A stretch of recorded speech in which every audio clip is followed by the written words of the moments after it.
Join us on Patreon and become part of our journey to uncover history's untold stories. Your support helps us create in-depth content, bring hidden narratives to life, and keep history alive for everyone.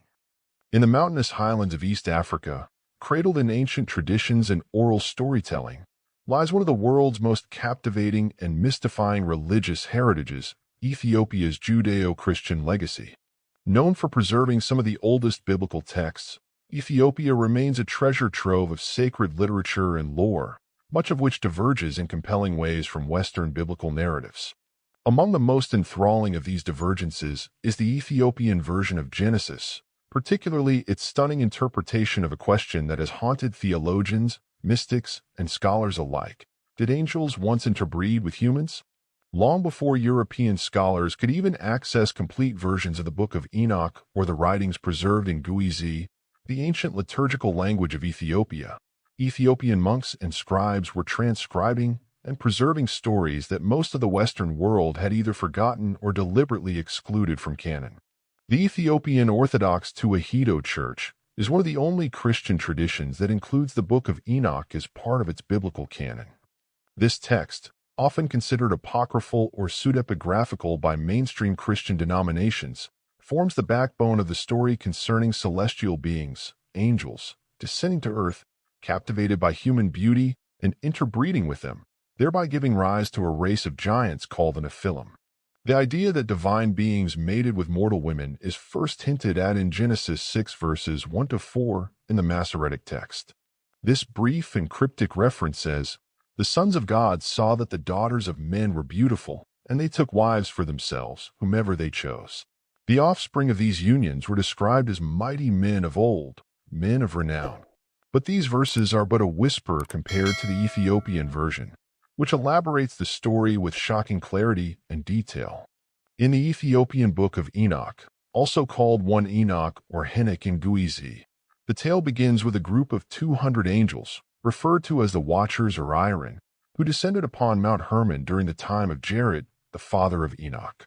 These angels, led by a chief named Simjaza or Samiza, were overwhelmed by lust for the daughters of men.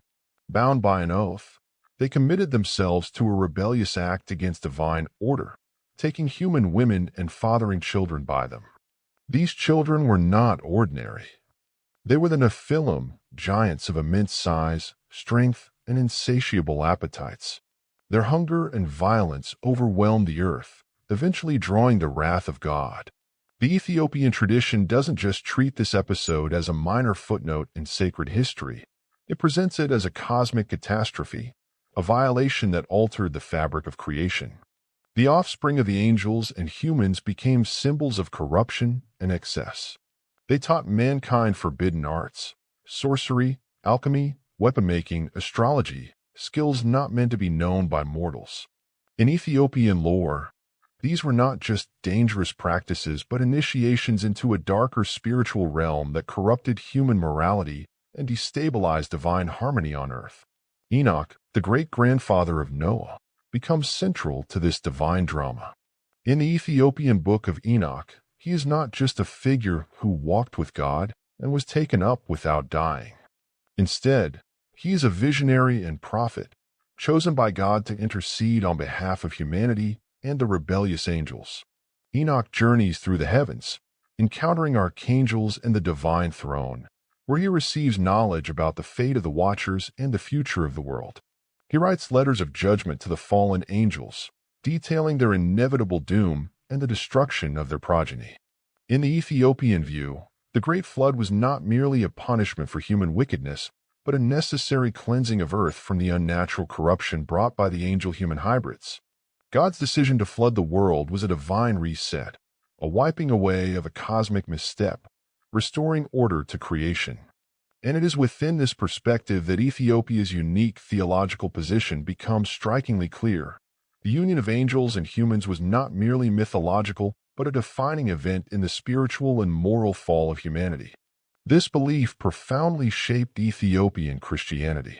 Unlike the sanitized versions of Genesis often read in modern Western churches, Ethiopia's interpretation draws a clear line between divine hierarchy and moral boundaries.